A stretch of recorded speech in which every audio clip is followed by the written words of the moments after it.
ఇంట్లో ఏ పనైనా ఇష్టం లేకుండా చేసామంటే అది కష్టంగానే అనిపిస్తుంది. కానీ పిల్లల విషయానికి వస్తే వాళ్ళు ఎంత కష్టమైన పని చెప్పినా కూడా, ఏదైనా కష్టమైన వంటకం చెప్పినా కూడా ఇష్టంగా చేస్తాం. ఎందుకంటే పిల్లలంటే మనకు అంత ఇష్టం కాబట్టి. ఈరోజైతే మా పిల్లలు అమ్మ చికెన్ రైస్ చేయి, చికెన్ రైస్ చేయి అన్నారు. ఇంకా నాకైతే ఇదే first time. Chicken fried rice ఇంతవరకు అయితే ఎప్పుడు చేయలేదు. ఎగ్ ఫ్రైడ్ రైస్ అలాంటివి అయితే చేశాను, కానీ chicken fried rice first time.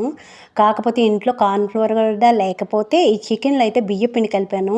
ఇంకా ఎగ్ కూడా యాడ్ చేస్తే బాగుంటుంది కదని ఎగ్ కూడా ఇలా పుల్టాలాగా వేసి చేశాను. ఇంకా క్యారెట్, క్యాప్సికమ్ ఉంటే ఇంకా 2 వెజిటేబుల్స్తోనే ఇంకా చికెన్ రైస్ అయితే చేశాను. ఇంకా చికెన్ అయితే ఆయిల్లో ఫ్రై చేసుకొని పక్కన పెట్టుకున్నాను. చెప్పాలే కానీ ఏ మసాలా ఉంటే ఆ మసాలా అయితే వేసేసాను. గరం మసాలా, చికెన్ మసాలా, ఇంకా అన్ని రకాల మసాలా కలిపేసాను.